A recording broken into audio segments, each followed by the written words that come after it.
नमस्कार, आदाब, सत श्री अकाल मेरे दोस्तों। मैं अमन, आपका अमन अपडेट्स पर बहुत-बहुत स्वागत करता हूँ। आज हम देखेंगे देश दुनिया से बनने वाली महत्वपूर्ण खबरों और उनसे जुड़े महत्वपूर्ण करंट अफेयर के बारे में। तो शुरुआत अपनी हर दिन की तरह एक नई कुछ लाइनों से। समय और परिस्थितियाँ कभी भी बदल सकती हैं, बस खुद पर भरोसा और मेहनत जारी रखना चाहिए। तो आपको किसी भी परिस्थिति में हार न मानकर अपने संघर्ष पर, अपनी मेहनत पर, अपने लक्ष्य की ओर बढ़ते रहना चाहिए। कभी न कभी आपका बदलाव होगा ज़रूर। चलिए बढ़ते हैं पहले प्रश्न में। जो भारत जुलाई 2026 में 16वें ब्रिक्स स्वास्थ्य मंत्रियों की बैठक में मेजबानी कहाँ कर रहा है? तो यह चंडीगढ़ में हो रहा है। भारत अपनी ब्रिक्स अध्यक्षता 2026 के तहत चंडीगढ़ में 22 से 24 जुलाई 2026 तक 16वें ब्रिक्स स्वास्थ्य मंत्रियों की बैठक का आयोजन कर रहा है। इस बैठक का मुख्य उद्देश्य स्वास्थ्य सुरक्षा, डिजिटल स्वास्थ्य, महामारी की तैयारी और गुणवत्ता स्वास्थ्य सेवा तक पहुंच पर सहयोग गहरा करना होगा।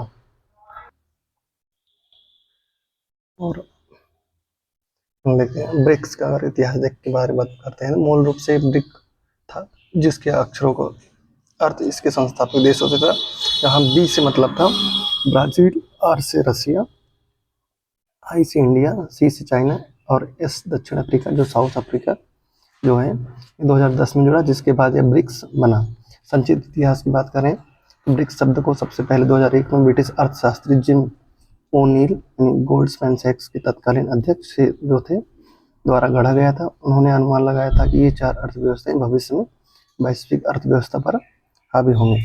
पहली बैठक की बात की जाए, इस समूह की पहली औपचारिक राजनयिक बैठक जो थी 2006 में यूएन महासभा के इतर न्यूयॉर्क में हुई थी। कुछ इसके महत्वपूर्ण है। पहला शिखर सम्मेलन की बात करें, इसका पहला आधिकारिक शिखर सम्मेलन जो था 16 जून 2009 को एक कार्तिनीसबर्ग रूस में आयोजित किया गया। दक्षिण अफ्रीका प्रदेश बात करें 2010 में दक्षिण अफ्रीका को इस समूह में शामिल होने के लिए आमंत्रित किया गया।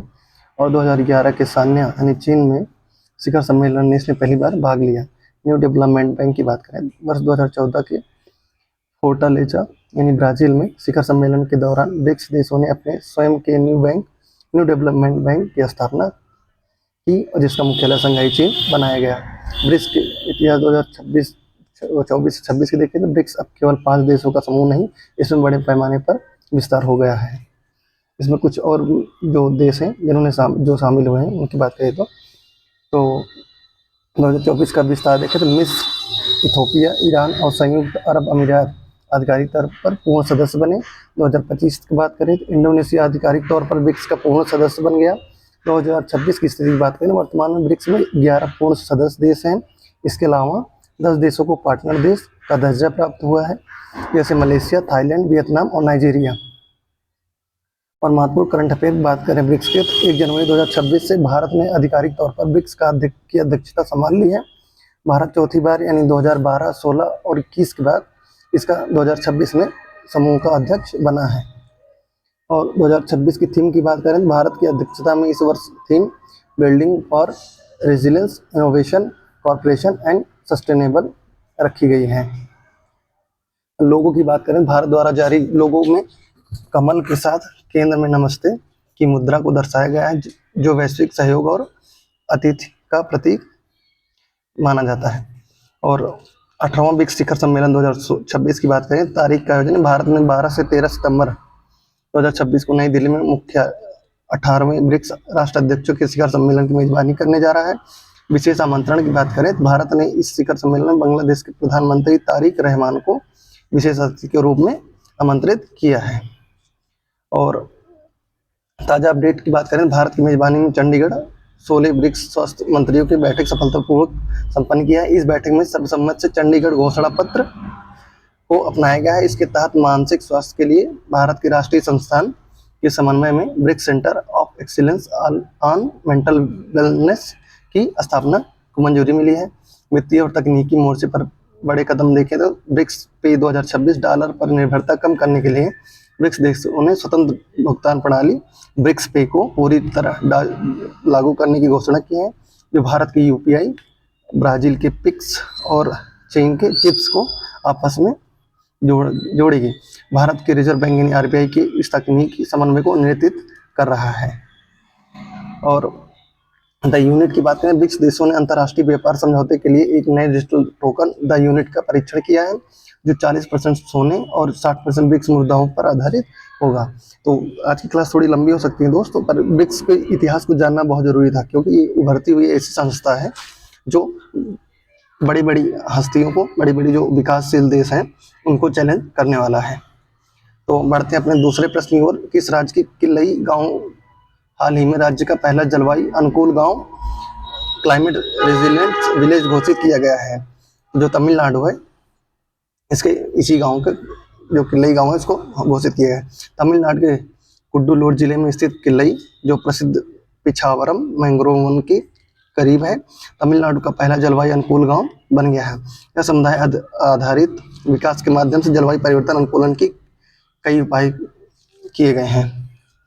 और इसकी तमिलनाडु के अगर इतिहास की बात करें तो सर्वप्रथम मुख्यमंत्री 1969 में नामकरण के बाद मद्रास के राज्य का नाम बदलकर तमिलनाडु होने के बाद इसके पहले मुख्यमंत्री CN अदुरई थे। और आज़ादी से पहले मद्रास की प्रेसिडेंसी के पहले मुख्यमंत्री की बात करें तो ए सुब्बा रायलू रेड्डियार थे। वर्तमान मुख्यमंत्री की बात करें तो आप सभी जानते हैं, जो तमिलनाडु के एक्टर थे जोसेफ विजय जी, तमिल का बैटरी काजम NTV की जो उनकी पार्टी है उसके मुख्यमंत्री होंगे। वर्तमान राज्यपाल की बात करें राजेंद्र विश्वनाथ आर्लेकर, इन्हें अतिरिक्त प्रभार दिया गया है। लोकसभा सीटों की बात करें तमिलनाडु की 39 और राज्यसभा सीटों की बात करें तो 18 हो गए। कला और संगीत संस्कृति की बात करें तो नृत्य की बात करें अगर तमिलनाडु के बारे में, तो भारतीय नृत्य जो शास्त्रीय नृत्य जो भरतनाट्यम है, भारत का सबसे पुराना नृत्य है, जो राज्य के मंदिरों से उत्पन्न हुआ है। और कुछ बात करें प्रमुख लोक नृत्य की बात करें इसके तो जो कारगट्टम, सिर पर घड़ा रखकर, कावड़ी अट्टम, धार्मिक नृत्य और पोइकल कुथरई अट्टम इसके लोक नृत्य हो जाएंगे। लोक संगीत की बात करें तो नट्टूपुरा पट्टू और विल्लू पट्टू, ये उसके कुछ लोक संगीत हो जाएंगे। प्रसिद्ध मंदिरों के जो वहाँ के बहुत फेमस मंदिर है और बहुत इंपॉर्टेंट है इसकी भी परीक्षा के लिए, एग्जाम के लिए, जो बृहदेश्वर मंदिर है तंजावुर में स्थित चोल साम्राज्य के राजा राज प्रथम ने इसे द्वारा निर्मित है। और मीनाक्षी अम्मन मंदिर की बात करें तो मदुरई में वैगई नदी के तट पर स्थित भव्य मंदिर है। सूर्य मंदिर की बात करें तो महाबलीपुरम में पल्लव राजवंश द्वारा निर्मित है। और रामनाथ स्वामी मंदिर देखें तो रामेश्वरम में 4 धामों में एक है। और प्रमुख त्योहार की बात करें तो इसमें जो पोंगल होता है 4 दिनों तक चलने वाला राज्य का सबसे बड़ा फसल कटाई त्यौहार है। तो आप ध्यान देंगे फसल कटाई का त्यौहार है और 4 दिनों तक पोंगल चलता है। जल्लीकट्टू की बात करें तो मट्टू पोंगल के दिन खेला जाने वाला पारंपरिक शाही खेल है, जो बैलों की वश में कन्या है। और पुथंडू की बात करें तमिल पंचांग के अनुसार मनाया जाने वाला तमिल नववर्ष है। तो तमिलनाडु जो नववर्ष होगा वो पुथांडु होगा। और ये जो पोंगल था ये फसल कटाई का एक त्यौहार है। और तीसरे प्रश्न की ओर बढ़ते हैं। तो भारत में उत्तर प्रदेश की ग्रीन हाइड्रोजन नीति 2024 के तहत किस संस्थान में ग्रीन हाइड्रोजन के तहत एक्सीलेंट सेंटर स्थापित करना जा रहा है? जो IIT कानपुर है उसके द्वारा यह घोषणा की गई है। जुलाई 2026 में IIT कानपुर ने उत्तर प्रदेश ग्रीन हाइड्रोजन नीति 2024 के तहत ग्रीन हाइड्रोजन के एक अभिनव एवं एकीकृत परिस्थिति तंत्र उत्कृष्टता केंद्र सेंटर ऑफ एक्सीलेंस स्थापित की घोषणा की गई है। और कुछ IIT से बनने महत्वपूर्ण करंट अफेयर की बात करें तो IIT जो मद्रास है उसके बारे में जो करंट अफेयर है, IIT मद्रास ने खुद को वैश्विक विश्वविद्यालय बनाने के उद्देश्य में IITM global research foundation launch किया है, जिसके तहत कैलिफोर्निया में अपना पहला अंतर्राष्ट्रीय केंद्र खुलेगा। और सेमीकंडक्टर समिट की बात करें, इलेक्ट्रॉनिक्स और सूचना प्रौद्योगिकी मंत्रालय के सहयोग से अगस्त 2026 में होने वाले तीसरे डिजिटल इंडिया RICS-V सिंपोजियम 2026 की मेजबानी IIT मद्रास कर रहा है। और ग्रीन पेन की कलर चेंज कर ले थोड़ा।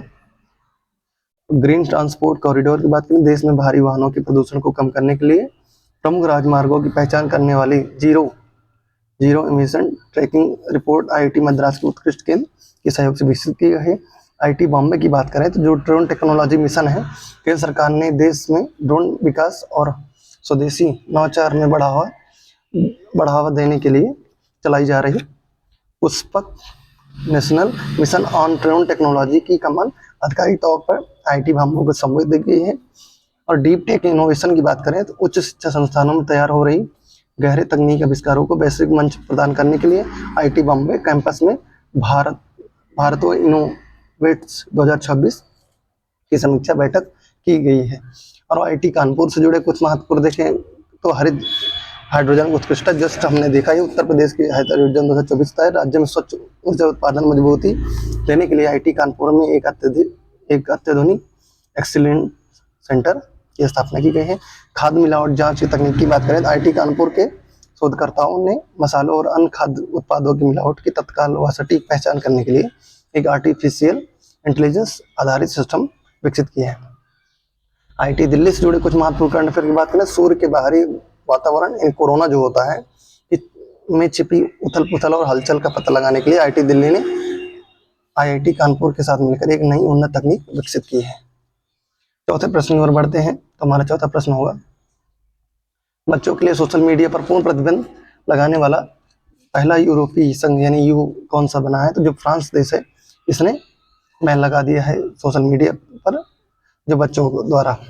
तो यूरोपीय संघ का पहला देश फ्रांस यूरोपीय संघ का पहला देश ऐसा देश बन गया है जिसने 15 वर्ष से कम, तो एज यहाँ देखेंगे 15 वर्ष से कम बच्चों के लिए सोशल मीडिया एक्सेस पर पूर्ण प्रतिबंध लगा दी गया है। ये कदम बच्चों के मानसिक स्वास्थ्य एवं साइबर सुरक्षा को ध्यान में रखकर उठाया गया है। तो आप देखेंगे तो सोशल मीडिया और फोन वगैरह का ऐसा इस्तेमाल होने लगा है कि सच में सभी बच्चों के लिए काफी दुखदायक, उनकी आंखें खराब हो रही हैं, बच्चों को लत ऐसे लगा दिया जा रहा है। माँ बाप भी थोड़ा सी लापरवाही कर रहे हैं, पेरेंट्स भी, कि अगर बच्चा खा नहीं रहा है, रो रहा है तो उसको कार्टून चलाकर या फिर कुछ भी फोन दे देंगे तो उससे खिलाएं पिलाएंगे। तो आप थोड़ा खुद भी एफर्ट डालें जिससे बच्चों की अच्छी जिंदगी हो सके। चलिए तो फ्रांस के बारे में कुछ देखते हैं। तो फ्रांस की राजधानी पेरिस, राष्ट्रपति इमैनुअल मैक्रोन, प्रधानमंत्री गैब्रियल अटल। पड़ोसी देश की बात करें फ्रांस के जो Belgium, Luxembourg, Germany, Switzerland, Italy, Monaco, Andorra और स्पेन इसके पड़ोसी देश होंगे। फ्रांस के कुछ महत्वपूर्ण करंट अफेयर की बात करें तो यूरोपीय चुनाव और राजनीतिक विरोध की बात करें, राष्ट्रपति इमैनुअल मैक्रोन द्वारा जून 2024 में संसद भंग किए जाने और समय से पहले चुनाव कराने के बाद से फ्रांस में राजनीतिक अनिश्चितता और गठबंधन वार्ता का लंबा दौर चल रहा है। पेरिस ओलंपिक 2024 की बात करें तो फ्रांस की राजधानी पेरिस ने जुलाई अगस्त 2024 में ग्रीष्मकालीन ओलंपिक खेलों की सफल और भव्य मेजबानी की थी। सोशल मीडिया कड़े कानून देखिए, जस्ट हमने देख के आया। तो फ्रांस सरकार ने किशोर की मानसिक सुरक्षा के लिए सोशल मीडिया पर कड़े डिजिटल प्रतिबंध और पेरेंटल कंट्रोल कानून लगाए हैं। और कुछ इससे देखें तो हरित ऊर्जा परमाणु पहल की बात करें, यूरोपीय संघ के नेट जीरो लक्ष्य को पूरा करने के लिए फ्रांस ने अपने घरेलू परमाणु ऊर्जा संयंत्रों के विस्तार और हरित हाइड्रोजन उत्पादन में भारी निवेश की घोषणा की है। तो भारत और अगला देखते हैं, भारत फ्रांस रक्षा सहयोग। भारत और फ्रांस के बीच जेट इंजनों के विकास और हिंद महासागर क्षेत्र में संयुक्त समुद्री सुरक्षा सहयोग को अधिक मजबूत किया गया है। पांचवें प्रश्न की ओर बढ़ते हैं। हाल ही में किस केंद्रीय मंत्रालय ने सतत खनन और कोयला क्षेत्र के आधुनिकीकरण के लिए आरओ योजना जारी की घोषणा की है? जो कोयला मंत्रालय है इसके द्वारा यह शुरू किया गया है। भारत सरकार के कोयला मंत्रालय ने कोयला क्षेत्र में सतत खनन, तकनीक, नवाचार, सुरक्षा मानकों को बढ़ाने और आधुनिकीकरण को बढ़ावा देने के लिए आरओ योजना शुरू की गई है। और कुछ अगर हम देखेंगे इसमें कुछ कोयले की अगर इतिहास के बारे में देखेंगे, कोयले के बारे में कुछ पूरी जानकारी देखेंगे तो कोयला एक ठोस कार्बनिक जीवाश्म है। तो कोयला क्या है? कार्बनिक जीवाश्म है, ईंधन है, जिसका उपयोग ऊर्जा और बिजली उत्पादन के लिए किया जाता है। निर्माण प्रक्रिया की बात करें, लाखों साल पहले जमीन के नीचे दबे पेड़ पौधे को उच्च तापमान और दबाव में अपघटन से इसका निर्माण होता है, जिसे कार्बनीकरण प्रक्रिया कहा जाता है। एंथ्रेसाइट देखेंगे, यह सबसे सर्वोत्तम श्रेणी का कोयला है एंथ्रेसाइट, और जिसमें कार्बन की मात्रा 85% से लेकर 95% तक होती है। यह जलते समय धुआं नहीं देता है। तो आप सोच लीजिए, अब कोयले का अगर आपकी बात की जाए अगर, तो कोयले अब जो इमेज बनता है तो कोयले जलेगा तो धुआं निकलेगा। तो पर ये एंथ्रेसाइट इतना अच्छा क्वालिटी का कोयला है, तो जब जलाया जाता है इसमें धुआं भी नहीं दिखता है। बिटुमिनस की बात की जाए, मध्यम श्रेणी का कोयला है जिसमें 60 से 80%, जिसे घरेलू कोयला भी कहा जाता है, जो रोजमर्रा की जिंदगी में यूज होता है वो बिटुमिनस ही है। इसका उपयोग उद्योगों में सबसे ज्यादा होता है। लिग्नाइट की बात करें, इसे भूरा कोयला यानी ब्राउन कोयल कहा जाता है, जिसमें कार्बन की मात्रा 40 से 55% और नमी अधिक होती है इसमें। पीट की बात है, कोयला का निर्माण की पहली अवस्था है जिसे कार्बन 40% से कम होता है और यह जलने पर अधिक धुआं छोड़ता है। वैश्विक शीर्ष उत्पादक की बात करें, दुनिया में सबसे ज़्यादा कोयले का उत्पादन करना और खपत चीन द्वारा की जाती है। उत्पादन और खपत दोनों ही चीन द्वारा सबसे ज़्यादा होती है कोयले का। भारत में शीर्ष उत्पादक की बात करें, भारत में कोयले का सर्वाधिक भंडार झारखंड में है, जबकि वर्तमान में उत्पादन में उड़ीसा और छत्तीसगढ़ शीर्ष पर रहा है। गोंडवाना कोयला की बात करें, भारत का लगभग 58% कोयला भंडार गोंडवाना काल की चट्टानों से प्राप्त हुआ है, जो मुख्य रूप से बिटुमिनस का प्रकार है। जो सेकंड वाला था ना, वही है। और तो पर्यावरण प्रभाव की बात करें तो कोयले के जलने से भारी कार्बन डाइऑक्साइड और सल्फर डाइऑक्साइड गैसें निकलती हैं। तो कार्बन डाइऑक्साइड और सल्फर डाइऑक्साइड दो प्रकार की इसमें गैसें निकलती हैं, जो वैश्विक तापमान का मुख्य कारण है। तो जो ग्लोबल वार्मिंग वगैरह होती है ना, इसी के कारण होता है। और छठे प्रश्न की ओर बढ़ते हैं। तो हाल ही में जारी की गई वैश्विक report the state of food security and nutrition in the world Sophie 2026 के अनुसार दुनिया में भूखमरी का नया केंद्र कौन सा क्षेत्र बना है? तो जो अफ्रीका है, ये भूखमरी का नया केंद्र बना है। तो अब देखेंगे, वैसे भी अफ्रीका की काफ़ी वहाँ पे गरीबी, भूखमरी अभी भी विकास के क्षेत्र में बहुत पीछे है। 23 जुलाई 2026 को जारी सोफी 2024 रिपोर्ट के अनुसार इतिहास में पहली बार अफ्रीका ने वैश्विक भूखमरी के केंद्र के रूप में एशिया को पीछे छोड़ दिया है। रिपोर्ट के मुताबिक अफ्रीका में वर्तमान में लगभग 30.9 करोड़ लोग, कुल आबादी का 20%, मतलब वहाँ पे 100 लोग जो हैं उनमें 20 में से भूखमरी से पीड़ित हैं, गंभीर भूख का सामना कर रहे हैं। वहीं भारत के प्रयासों के कारण दक्षिण एशिया में कुपोषण की दर बड़ी गिरावट दर्ज की गई है। और अगर अफ्रीका महाद्वीप के कुछ स्टैटिस्टिक्स यानी जो इम्पोर्टेंट बात करेंगे, जैसे वनडे एग्जाम या फिर किसी भी एग्जाम में क्वेश्चन बनते हो, तो मानव सभ्यता का पहला की बात करें तो वैज्ञानिक और इतिहासकारों के अनुसार पृथ्वी पर सबसे पहले मानव विकास अफ्रीका महाद्वीप में हुआ था। यहाँ सबसे प्राचीन जीवाश्म पाए गए हैं।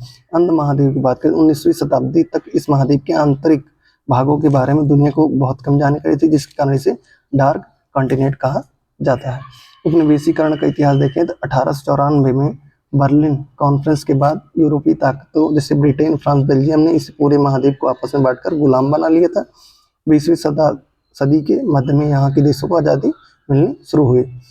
अनूठी भौगोलिक स्थिति की बात करें, तीनों रेखाओं का मिलन, यह विश्व का एकमात्र ऐसा महाद्वीप है जिसमें भूभाग से कर्क रेखा, भूमध्य रेखा, मकर रेखा, तीनों प्रमुख अक्षांशों रेखाएं गुजरती हैं। यानी कि जो हमारी तीनों काल्पनिक रेखाएं ना, भूमध्य रेखा, कर्क रेखा और मकर रेखा, ये तीनों एकमात्र ऐसा महाद्वीप है जो अफ्रीका है जिसमें तीनों रेखाएं होकर गुजरती हैं। चारों गोलार्ध में विस्तार बात करें, भारत अफ्रीका का भौगोलिक फैलाव उत्तरी, दक्षिणी, पूर्वी और पश्चिमी चारों गोलार्ध में है। वैश्विक स्थिति की बात करें, इसके उत्तर में भूमध्य सागर और उत्तर पूर्व में लाल सागर और पूर्व में हिंद महासागर और पश्चिम में अटलांटिक महासागर है। सुएज नहर की बात करें, यह कृत्रिम जलमार्ग अफ्रीका को एशिया महाद्वीप से अलग करता है और लाल सागर को भूमध्य सागर से जोड़ता है। और कुछ इससे महत्वपूर्ण देखें, जो सहारा मरुस्थल है, विश्व का सबसे बड़ा गर्म मरुस्थल है। सहारा मरुस्थल विश्व का सबसे गर्म मरुस्थल है, जो उत्तरी अफ्रीका के 11 देशों में फैला हुआ है। तो नील नदी की बात करें, विश्व की सबसे लंबी नदी है, जिसकी लंबाई 6650 किलोमीटर है और जो विक्टोरिया झील से निकलकर भूमध्य सागर में गिरती है। यह मिस्र देश की जीवन रेखा भी कही जाती है। माउंट किलिमंजारो की बात करें, तंजानिया में स्थित अफ्रीका की सबसे ऊंची पर्वत चोटी, जिसकी ऊंचाई 5895 मीटर है, जो एक निष्क्रिय ज्वालामुखी पर्वत है। तो माउंट किलिमंजारो पूछा जाता है बहुत ज़्यादा क्वेश्चन में कि माउंट किलिमंजारो किस देश में है और इसकी ऊंचाई क्या है लगभग। तो तंजानिया में स्थित है, जिसकी ऊंचाई 5895 मीटर है। ग्रेट रिफ्ट वैली की बात करें, जो सीरिया से लेकर मोजाम्बिक तक फैली दुनिया की सबसे लंबी भ्रंश घाटी दरार, जो आने वाले लाखों वर्षों में अफ्रीका को 2 भागों में बांट देगा। तो आप देखें, जो अफ्रीका का आप मैप देखेंगे ना, तो धीरे धीरे ऐसे दरार जैसे पड़ रहे, फट जैसे। आप देखेंगे भाई, खेती बाड़ी जो किसानों वाले बच्चे होंगे वो बिल्कुल जानते होंगे, जब देखो आप सिंचाई वगैरह करते हैं, पानी निकल जाता है तो फट जाती है ना, ठीक उसी तरह एक दरार जैसे पड़ रहा है। तो कुछ पार्ट उसका अफ्रीका से अलग हो रहा है। विक्टोरिया झील की बात करें तो अफ्रीका की सबसे बड़ी और विश्व की दूसरी सबसे मीठे पानी की झील है, जिसे भूमध्य रेखा जो भूमध्य रेखा से होकर गुजरती है। और कांगो जायरे नदी की बात करें, विश्व की एकमात्र ऐसी नदी है जो भूमध्य रेखा को 2 बार पार करती है। तो जो कांगो जायरे नदी है ये भूमध्य रेखा को 2 बार पार करती है। यह अत्यधिक जलप्रपात वाली नदी है। लिम्पोपो नदी की बात करें, यह नदी दक्षिण अफ्रीका में मकर रेखा को 2 बार काटती है। तो जो वो भूमध्य रेखा को 2 बार कांगो जायरे, लिम्पोपो ये मकर रेखा को और कर्क रेखा को 2 बार काटने वाली जो माहिन अपनी नदी है इंडिया की, वो 2 बार काटती है।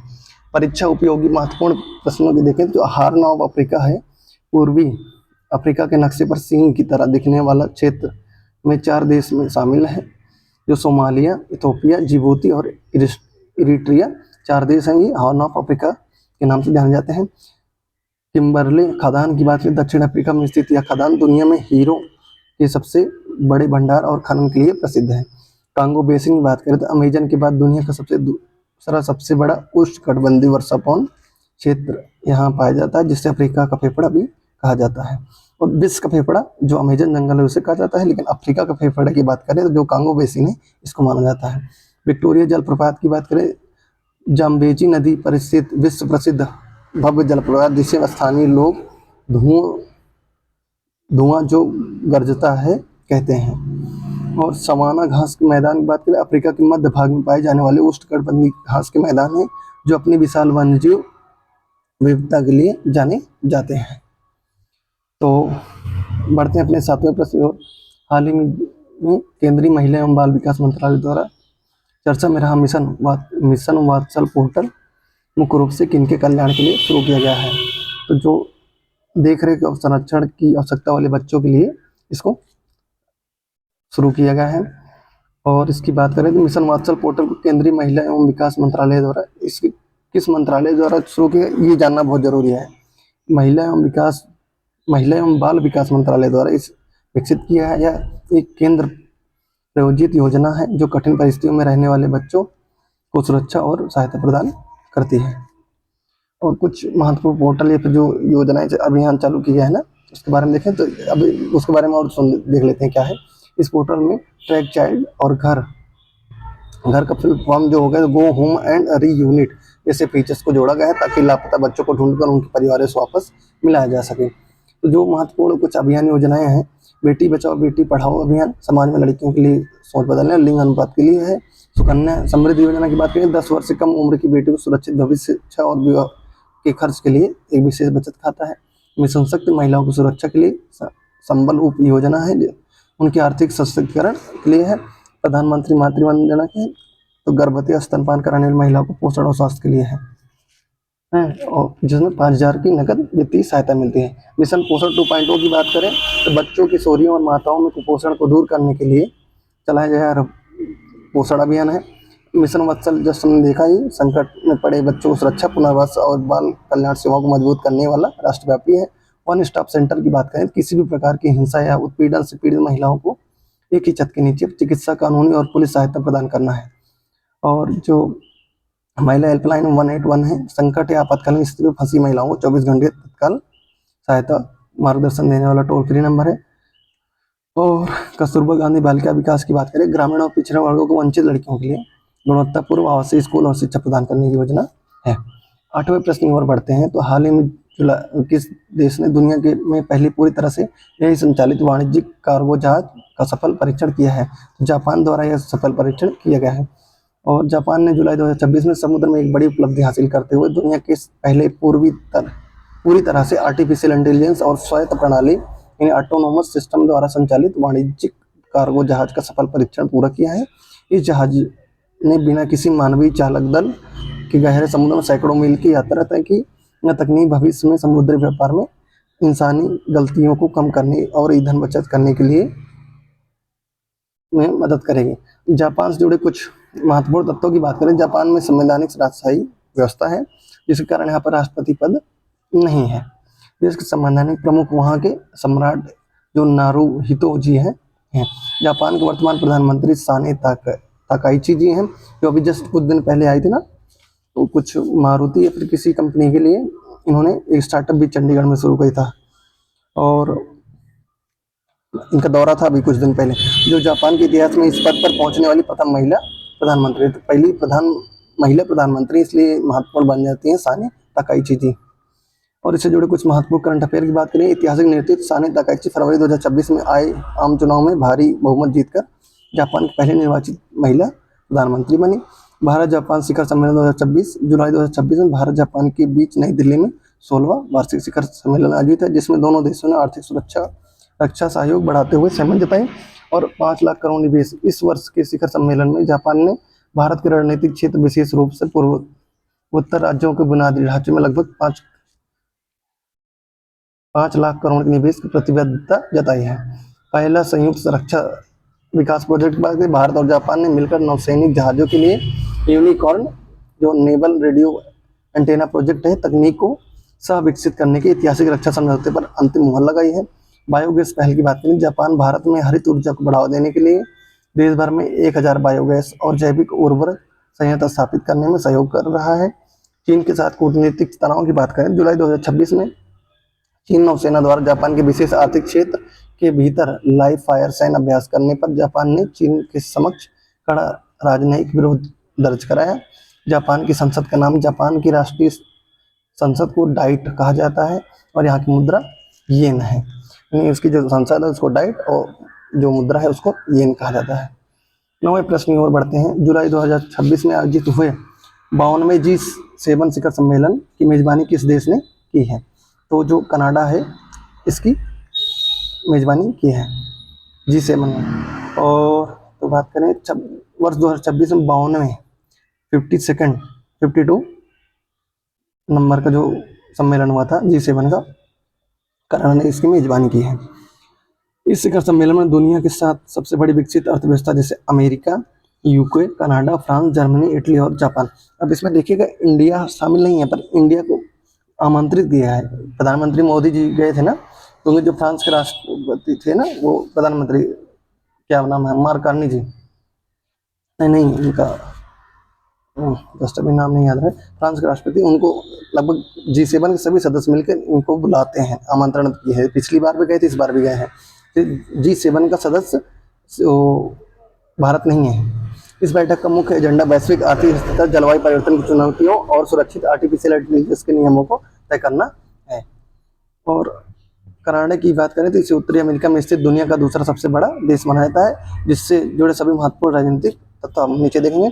बुनियादी राजनीतिक परिचय देखें तो राजधानी इसकी कनाडा की राजधानी ओटावा होगी। राष्ट्रपति का पद होता नहीं है। यहाँ ब्रिटेन के राजा वर्तमान में जो किंग्स चार्ल्स तृतीय हैं देश के संवैधानिक प्रमुख हैं, जिनका प्रतिनिधित्व यहाँ के गवर्नर जनरल करते हैं। प्रधानमंत्री की बात करिए, कनाडा के वर्तमान और 24वें प्रधानमंत्री मार्क कार्नी जी हैं, जिन्होंने पूर्व मंत्री जस्टिन ट्रूडो के इस्तीफा के बाद मार्च 2025 में कार्यभार संभाला था। महत्वपूर्ण करंट अफेयर की बात करें तो अमेरिका के साथ ट्रेड वार यानी टैरिफ संकट, अमेरिका राष्ट्रपति डोनाल्ड ट्रंप द्वारा कनाडा की वस्तुओं पर 50% दर पर टैरिफ लगाने की घोषणा के बाद दोनों देशों के बीच व्यापारिक तनाव चरम पर पहुंच गया है और 19 अगस्त 2026 में लागू होने जा रहा है। और जो टैरिफ लगाई अमेरिका ने वो 19 अगस्त से यह लागू हो जाएगा। कनाडा की जवाबी तैयारी की बात करें तो प्रधानमंत्री मार्क कार्नी ने अमेरिका की इस कदम पर आपातकालीन बैठक बुलाई और स्पष्ट किया कि यदि वह टैरिफ लागू होता है तो कनाडा भी इसका करारा और सख्त जवाब देगा। ऐतिहासिक रक्षा बजट की बात करें तो कनाडा ने अपनी रक्षा नीति में बड़ा बदलाव करते हुए अपने रक्षा खर्च को साल 2035 तक GDP का 5% करने का लक्ष्य लिया, जबकि मार्च 2026 में इसमें 2% की आंकड़े को पार किया है। तो 2% आंकड़ा मतलब हुआ है, 3% और बढ़ाकर 5% 2035 तक करने का लक्ष्य रखा है। भारत कनाडा व्यापार और निवेश मंच की बात करें तो द्विपक्षीय संबंधों को सुधारने के लिए दोनों देशों ने मिलकर भारत कनाडा व्यापार और निवेश मंच लॉन्च किया ताकि नए वाणिज्यिक गठजोड़ बनाए जा सके। और क्रिटिकल मिनरल्स समझौता की बात करें, भारत और कनाडा के बीच महत्वपूर्ण खनिज जैसे दुर्लभ पृथ्वी तत्व यूरेनियम की स्थिर आपूर्ति श्रृंखला स्थापित करने के लिए एक महत्वपूर्ण समझौता ज्ञापन हुआ है। रक्षा कूटनीति की बात करें, आपसी सुरक्षा चिंताओं को दूर करने के लिए ओटावा और नई दिल्ली में दोनों देशों ने रक्षा सलाहकारों को तैनात किया है और एक नए द्विपक्षीय रक्षा संवाद की शुरुआत की है। और बढ़ते हैं अगले हमारे 10वां प्रश्न, आखिरी प्रश्न होगा। हाल ही में किस भारतीय खिलाड़ी को अंतर्राष्ट्रीय क्रिकेट परिषद ने एक aesthetic player of the decade पुरस्कार देने की घोषणा की है? जो सुमन गिल है भारतीय टीम के वनडे और टेस्ट के कप्तान, उनको यह पुरस्कार देने की घोषणा की गई। अंतर्राष्ट्रीय क्रिकेट परिषद आईसीसी ने भारत क्रिकेट टीम के युवा बल्लेबाज शुभमन गिल को उनके बेहतरीन और कलात्मक बल्लेबाजी कौशल के विशेष में aesthetic player of the decade, यानी दशक का सबसे आकर्षक सुंदर खेलने वाला खिलाड़ी जो होता है उसको पुरस्कार देने की घोषणा की है। यह पुरस्कार उन खिलाड़ियों को दिया जाता है जिनके शॉट खेलने की तकनीक, टाइमिंग और खेल की शैली क्रिकेट प्रेमियों और विशेषज्ञों को सबसे ज़्यादा आकर्षित लगती है। और जैसे हमारा क्रम चल रहा था ना कि मतलब एक दिन इंपॉर्टेंट डेज और दूसरे दिन कुछ अलग से फैक्ट्स यानी अलग टॉपिक, तो आज हमारा जो टॉपिक्स है वो विटामिन से रिलेटेड है। विटामिन की जो पूरी बारे में उसका पूरा ऑपरेशन करेंगे। तो वीडियो थोड़ी लंबी हो रही है, मैनेज कीजिएगा। तो विटामिन की बात करें तो इसमें इसकी खोज जो है निकोलाई लुनिन ने पाया कि जीवों में जीवित रहने के लिए दूध में अज्ञात पदार्थों की आवश्यकता होती है। 1881 में खोज हुई थी, शुरुआत हुई थी इसकी। 1897 बेरी बेरी का रहस्य यानी क्रिश्चियन एजकमैन ने खोजा कि पालिश किए हुए चावल खाने से बेरी बेरी रोग होता है, जिसके लिए उन्हें नोबेल पुरस्कार मिला था। और 1912 में नामकरण हुआ है पोलिश वैज्ञानिक कैसिमर फंक ने इस जीवन रक्षक तत्वों को बीटा एमिने से बदलकर विटामिन नाम किया। 1913 में विभाजन की बात करें, एल्मर मैकुलम ने विटामिन ए जो असम में घुलनशील और विटामिन बी पानी में जो घुलनशील है इनको अलग किया। विटामिन के प्रकार की बात करें घुलनशीलता के आधार पर, तो इन्हें दो प्रकार में बांटा गया, वसन में घुलनशील और पानी में घुलनशील। तो वसन में घुलनशील की बात करें तो ए डी ई के जो विटामिन है ये शरीर के लीवर और फैट में जमा होते हैं। और पानी में घुलनशील की बात करें विटामिन बी और सी, बी कॉम्प्लेक्स और सी, ये शरीर में जमा नहीं होते और पेशाब के रास्ते बाहर निकल जाते हैं। तो आपको इसमें सिंपल से देखिए, आप या तो ऐसा होता है, याद करने के तरीके दो होते हैं, या तो आप दोनों याद करें, या तो आप जैसे निश्चित है कोई चीज़ 10 संख्या है, 10 संख्या में या तो आप ऐसे याद कर लें, या तो आप 5 में हटाओ, तो आप 5 याद कर रहे हैं तो उसका भी 5 याद करें, या फिर आप ऐसे कर लें कि एक याद कर लें 5 तो अगला 5 आपको कंफर्म हो जाएगा। तो इसी तरह हम पानी वाला जो ट्रिक बनाते हैं अपना, बी सी यानी अब थोड़ा नाराज मतलब भैंस गई पानी में, तो बी से बी और गई, बी सी भैंस गई पानी में, तो आप याद कर लें, बाकी सारे वो सब घुलनशील हो जाएंगे। और जो विटामिन महत्वपूर्ण उनके रासायनिक नाम कमी रोग देखेंगे, विटामिन ए से जो रासायनिक नाम इसका रेटिनॉल है, और रतौंधी इससे होने वाली कमी है। और मुख्य प्राकृतिक स्रोत बात करें गाजर, दूध, अंडा, हरा धनिया, मछली का स्रोत ये हो जाएगा। हम पीडीएफ दे देंगे, आप स्रोत देख लीजिए, हम इसके विटामिन नाम और होने वाली रोग बता देते हैं। विटामिन B1 की बात करें थायमिन इसका नाम है, बेरी बेरी रोग होता है। विटामिन 2 की बात करें राइबोफ्लोविन इसका रासायनिक नाम, त्वचा का फटना, आंखों का लाल होना, इसके रोग हो जाएंगे। विटामिन B3 जो है नियासिन इसका नाम है, पेलाग्रा, त्वचा इससे रोग होता है। विटामिन 5 जो पेंटोनिक अम्ल है इसका नाम हो जाएगा रासायनिक नाम, बाल सफ़ेद होना, पैरों में जलन होना। विटामिन B6 की बात करें पायरिडॉक्सिन, एनीमिया इससे रोग होता है। विटामिन B7 इसके रासायनिक नाम बायोटिन, बालों का गिरना, लकवा, इसके रोग हो जाएंगे। विटामिन B9 की बात करें तो फॉलिक एसिड, एनीमिया, जन्म दोष ये हो सकता है, ये उसके रोग हैं। विटामिन B12 की बात करें साइनोकोबालामिन, घातक एनीमिया, तंत्रिका की खराबी करना, इसकी रोग हो जाएगा। तो आप देखें विटामिन B12 तक जाएंगे तो लोग सोचेंगे विटामिन से शुरू है, 1 से शुरू है, 12 तक तो 12 होंगे, 12 नहीं है। विटामिन के जो विटामिन बी जो है इसके पार्ट जो है 8 होंगे, विटामिन B1, 2, 3, उसके बाद 4 नहीं है, 5, 6, 7, फिर 7 के बाद 8 नहीं है, 9 और 12, ये 8 हैं, 12 नहीं है। अब विटामिन सी की बात करें, इसका रासायनिक नाम है स्कर्बिकम, और मसूड़े में खून आना यानी स्कर्बी इसका रोग होता है। विटामिन डी की बात करें तो कैल्सिफोरल यानी रिकेट जो सूखा रोग बच्चों में होता है, और ऑस्टियोमेलेसिया इससे रोग होते हैं। सूर्य का प्रकाश और मछली का तेल इसके प्रमुख स्रोत होंगे। विटामिन ई की बात करें टोकोफेरल जिसे ब्यूटी विटामिन भी कहा जाता है, जनन शक्ति में कम, नपुंसकता, झुर्रियाँ। विटामिन के की बात करें फाइलोक्लोनिन और रक्त का थक्का जमना, इससे बीमारी होता है। परीक्षाओं से जुड़े कुछ महत्वपूर्ण तथ्य देखें तो स्वयं बनने वाले जो विटामिन होते हैं, जो विटामिन डी और के है का निर्माण हमारे शरीर के अंदर भीतर ही हो जाता है। और हार्मोन विटामिन की बात करें, जो विटामिन डी है को एक हार्मोन विटामिन माना जाता है। गर्म करने पर नष्ट होने वाले विटामिन बात करें, जैसे विटामिन सी गर्म करने पर सबसे पहले नष्ट हो जाता है। एंटीऑक्सीडेंट विटामिन की बात करें तो विटामिन ए, सी और ई शरीर की इम्यूनिटी बढ़ाने और बुढ़ापा रोकते हैं। तो हमारा आज का जो सीरीज थी खत्म हुई। आज क्लास यहीं तक दोस्तों। थोड़ा बैकग्राउंड म्यूजिक आ रहा होगा, तो आवाज़ म्यूजिक क्या आवाज़ आ रही होगी गाड़ियों वगैरह की। तो घर में आज थोड़ा नेटवर्क प्रॉब्लम था, इस वजह से हम लाइब्रेरी में आके इसे बना रहे हैं। तो आप थोड़ा मैनेज कीजिएगा। पर अगर क्लास पसंद आ रही हो तो आप लोगों सब्सक्राइबर थोड़ा बढ़ाइए यार, सब्सक्राइबर बढ़ाइए, जिससे मेरा भी और भी मन लगे इसमें पढ़ाई में। मन तो लगेगा, आप 2 4 5 हो गए, 2 लोग देखोगे, 1 लोग देखोगे, पढ़ाएंगे एक ही तरीके से, पढ़ाने में कमी नहीं होगी। और क्लास पसंद आए चैनल को सब्सक्राइब करें, लाइक करें और लोगों के साथ जरूर शेयर करें, अपने दोस्तों को, घर परिवार। अब कहीं भी अगर चैनल को सब्सक्राइब कराते हैं तो आप पढ़ाई से रिलेटेड के अलावा भी आपको जो तथ्यात्मक न्यूज़ होगी, अभी थोड़ा मैनेज कर रहे हैं, थोड़ा बैकग्राउंड वगैरह सेट कर लें जिससे अच्छी क्लियरिटी आ जाए। सेट कर लेंगे तो हम अच्छे से वो सारी न्यूज़ को भी चलाएंगे। तो मिलते हैं अगले वीडियो में। आज के लिए धन्यवाद।